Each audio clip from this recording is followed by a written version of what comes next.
Hyponatraemia हो रहा है, हाइपर एसिडोसिस हो रही है और एल्डोस्टेरोन कम हो रहा है, कॉर्टिसोल कम हो रहा है, ग्लूकोज कम हो रहा है, एसीटेट ज़्यादा हो रहा है, सेक्स स्टेरॉइड्स कम हो रहे हैं, एल एच और एफ एस ए जो है वो ज़्यादा हो रहा है। ठीक है, और क्या हो रहा है, और जो है thyroid function test are found to be within the normal limits, मतलब ATSH का कोई मसला नहीं है। एड्रीनल ग्लैंड्स में जब हमने देखा तो वहाँ पर हमें क्या हिस्टोलॉजिकल चेंजेस नज़र आएंगे। ठीक है, तो एज अ होल ये हो रहा है ना कि पेशेंट जो है उसको जो है स्ट्रेस की स्टेट है और उसको क्या हो रहा है कि उसका ब्लड ग्लूकोज लेवल कम हो रहा है, उसको स्किन पिगमेंटेशन हो रही है। स्किन पिगमेंटेशन जो होती है वो इसलिए तब होती है जब ACTH ज़्यादा रिलीज़ हो रहा हो ना, और साथ में मेलानिन की प्रोडक्शन भी ज़्यादा हो जाती है उस वजह से। और बाकी है कि सोडियम वगैरह उसकी बॉडी से निकल रहा है। ठीक है, और पोटेशियम जो है वो ऐड हो रहा है। ऐसा होल ये हमें ये बता रहा है कि जो हमारा एड्रीनल ग्लैंड है ना उसकी इनसफिशेंसी हो गई है। ठीक है, इनसफिशेंसी हो गई है, वो अपना काम नहीं परफॉर्म कर रहा, ना वो एल्डोस्टेरोन रिलीज़ कर रहा है, ना वो कॉर्टिसोल रिलीज़ कर रहा है, ना वो उसका ग्लूकोज मेंटेन हो रहा है उस वजह से। ठीक है, और ACTH भी ज़्यादा हो गया, तो ऐसे सच उसमें क्या हो रहा है, एडिसन्स डिजीज़ हो रही है। ठीक है, और एडिसन्स डिजीज़ में आपको पता है कि एड्रीनल इनसफिशेंसी हो जाती है। और दूसरी बात ये आपको पता है कि उसमें जो मोस्ट कॉमन कॉज होता है वो ऑटो इम्यूनिटी की वजह से होता है। और ऑटो इम्यूनिटी में हमें क्या मिलते हैं, लिम्फोसाइट्स मिलते हैं, तो diffuse infiltrate of the neutrophils मिलेंगे। 41 ईयर्स ओल्ड वुमेन है, उसको एनोरेक्सिया और वेट लॉस है, हिस्ट्री उसको मिल रही है कैंडिडा इन्फेक्शन की, और बता रहे हैं कि ब्लड प्रेशर जो है वो डिक्रीज़ हुआ है और साथ में क्या हो रहा है, स्किन पिगमेंटेशन हो रही है। लैब में हमें क्या मिला है, कॉर्टिसोल जो है वो कम है और ACTH ज़्यादा हुआ है। ठीक है, और इसके अलावा क्या है, auto immune poly endocrine syndrome हुआ है, type 2 is made in this syndrome adrenal cortical failure associated with which of the following abnormalities. ठीक है, तो ये हमने बताया। तो एक्चुअली ये जो इन्होंने बताया हुआ है ना, auto immune poly endocrine syndrome means that auto immunity की वजह से ऐसे सिंड्रोम्स हो रहे हैं जो कि एंडोक्राइन रिलेटेड हैं। ठीक है, और वो ऑटो इम्यूनिटी की वजह से कौन कौन से सिंड्रोम्स हमने पढ़े हैं मोस्टली, इसमें हैशीमोटो थायराइडाइटिस होता है।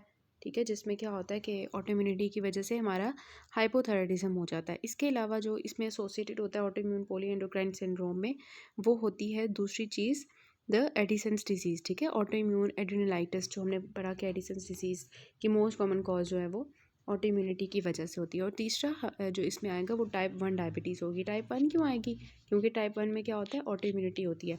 तो ऐसा ये जो 3 चीज़ें होती हैं ना, ट्रायड होता है किसका, auto immune poly endocrine syndromes का। ठीक है, तो इसमें से आपको जो तीन में से कोई एक आपने देखने के आपको कौन सा नज़र आ रहा है, दैट इज़ हैशीमोटो थायराइडाइटिस। ठीक है, क्योंकि देखें इसका इंक्रीज्ड ACTH भी है और लो कॉर्टिसोल भी है, means that there is some kind of hypothyroidism. और बाकी है कि स्किन पिगमेंटेशन हो रही है, which shows that there is some kind of जो है आपका एडिसन्स डिजीज़। ठीक है, और बाकी है कि उसका जो है ब्लड प्रेशर डिक्रीज़ हुआ है और एज सच। ठीक है, तो ये एक्चुअली किसकी तरफ लेके जा रहा है, आपका हाशिमोटो थायराइडाइटिस। फिर होता है 35 ईयर्स ओल्ड मैन है और उसको नेक मास है। ठीक है, और सीरम कैल्शियम लेवल उसका तो है जो है 11 है। Periodic elevation of his blood pressure. ठीक है, extensive workup reveals the presence of medullary carcinoma, pheochromocytoma, hyperplasia of the parathyroid glands. तो आपने बताना है कि अब इसकी डायग्नोसिस क्या है। तो आपको पता है कि जो हमारी टाइप मैन सिंड्रोम्स होते हैं, मैन 1 होता है। ठीक है, और मैन 2 होता है। ठीक है, और मैन 2 में कौन सा होता है, A और B होता है। मैन 1 में तो हमारे तीनों P आ जाते हैं ना। ठीक है, तीनों P हैं, लेकिन यहाँ पे तीनों P नहीं है, इसका मतलब कि मैन 1 नहीं हो सकता। और मैन 2 जो होता है, मैन 2B जो होता है, उसमें एक तो न्यूरो वाला होता है ना, और दो इन दोनों के मैच करे होते हैं। दो कौन से मैच करे होते हैं, मेड्यूलरी कार्सिनोमा वाला और फियोक्रोमोसाइटोमा वाला। ठीक है, तो ये वाला इन दोनों का मैच कर रहा होता है। डिफरेंट कहाँ आता है कि ये जो इसमें पैराथायरॉयड वाला होता है ना, ये A में आ जाता है और B में जो है ना न्यूरो वाला आ जाता है, ये डिफरेंस होता है ना। अब इन्होंने बताया मेडुलरी कार्सिनोमा है, फियोक्रोमोसाइटोमा है और पैराथायरॉयड है। तो ये कौन सा आपको लग रहा है, इसमें से आपको लग रहा है कि ये 2A है। ठीक है, तो इसका क्या आंसर होगा, मैन 2A।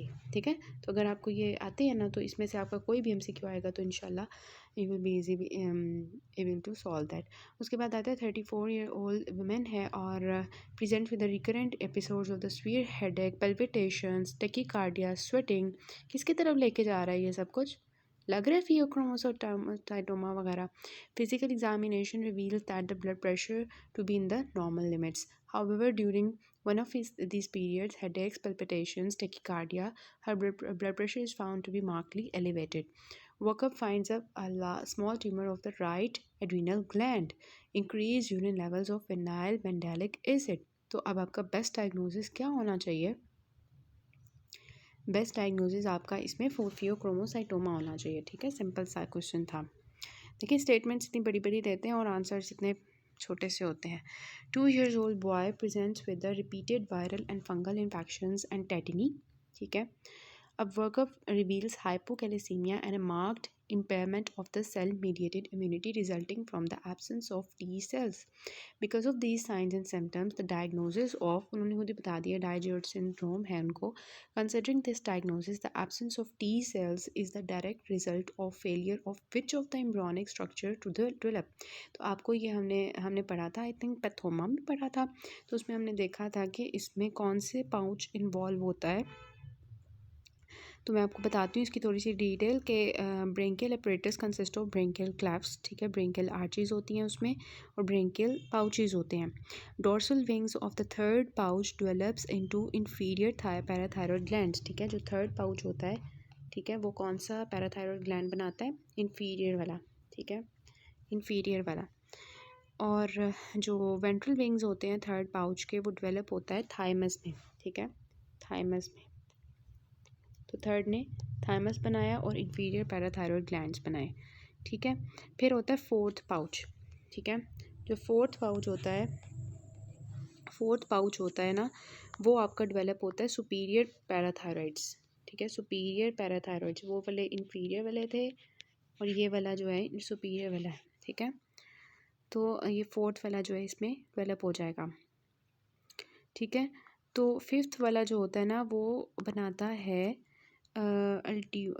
अल्टीमो branchial bodies. ठीक है, which give rise to C cells. तो मतलब आपका जो फिफ्थ वाला आ जाएगा वो आपके सी सेल्स वाला बनाएगा. ठीक है, सी सेल्स वाला जो कैल्सिटोनिन रिलीज कर रहे होते हैं ना.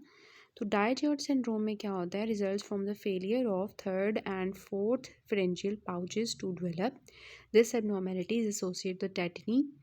मतलब इसमें क्या होगा, डाइजेस्ट सिंड्रोम में ना फोर्थ वाला बनेगा ना थर्ड वाला बनेगा. मींस ना उसके बंदे का थाइमस बनेगा ना उसके पैराथायरॉइड्स बनेंगे.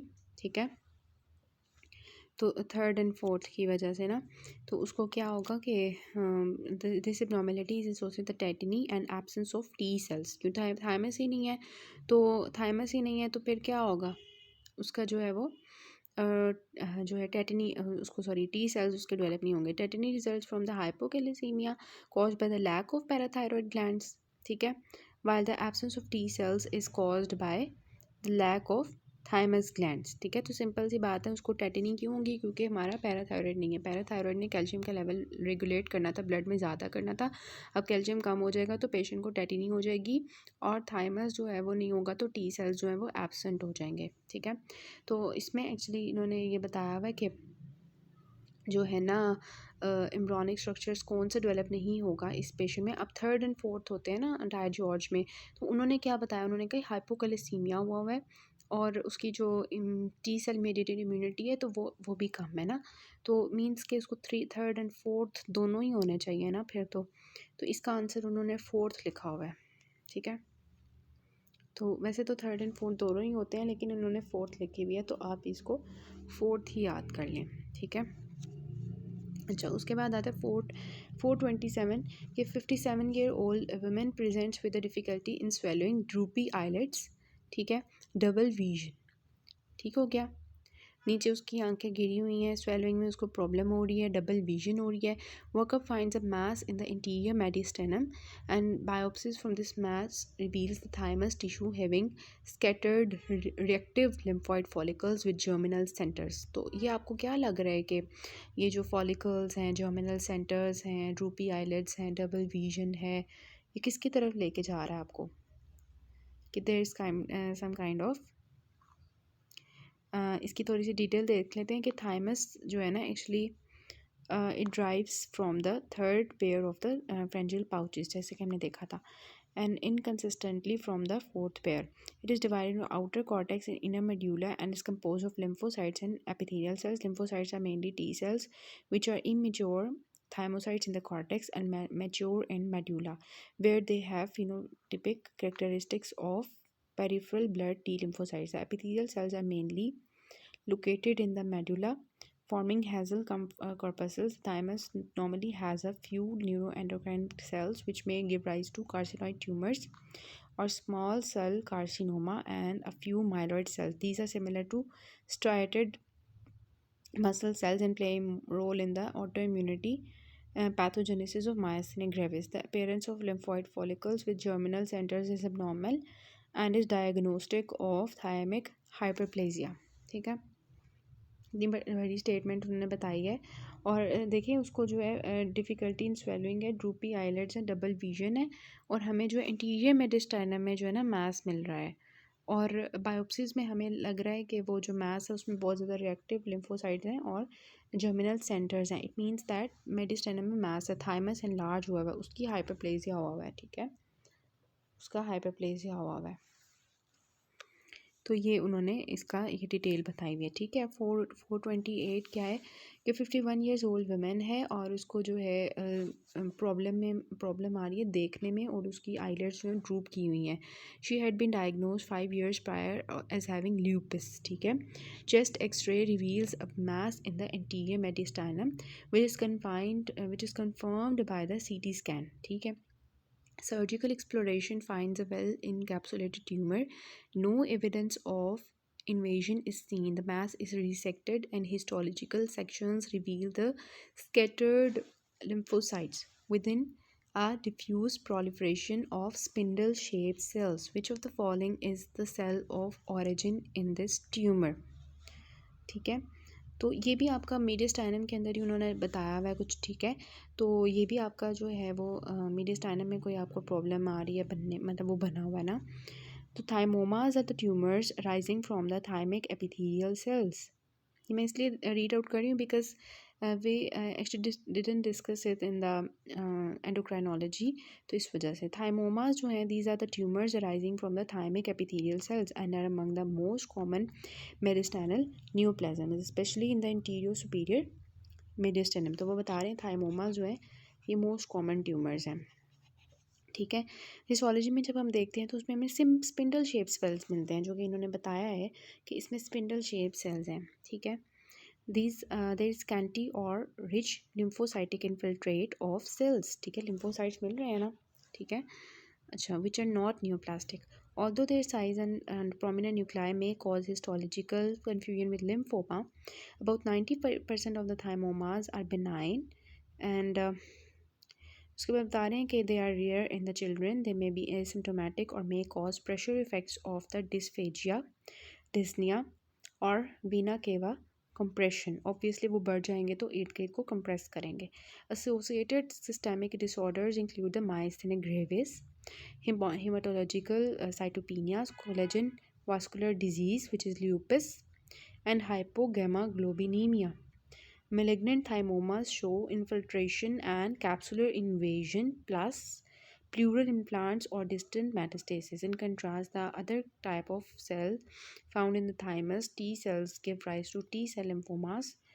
And finally, recall that the fibroblasts give rise to fibromas or fibrosarcomas, and mesothelial cells give rise to benign or malignant mesotheliomas। ठीक है, तो इन्होंने इन सबको एक्सक्लूड करने का आपको कहा है कि प्लीज़ इन सबको एक्सक्लूड कर दें। ठीक है, तो इसका करेक्ट आंसर क्या होगा कि epithelial cells of the thymus से जो है ना ये ट्यूमर अराइज किया है, जिसकी वजह से ये सारे सिम्टम्स आ रहे हैं। ठीक है, तो थाइमोमास में क्या चीज़ होती है कि actually these are having the spindle shape cells and these are containing the lymphocytes, and you can find a mass in the interior mediastinum. Okay, and you can and you have confirmed it by the CT scan. ठीक है, तो आपका ये origin क्या होगा, thymus के epithelial cell से ये थाइमोमा बना हुआ है, and this is the most common tumor arising from the thymic epithelial cells. Okay, so this is all about the pretest MCQs of endocrinology.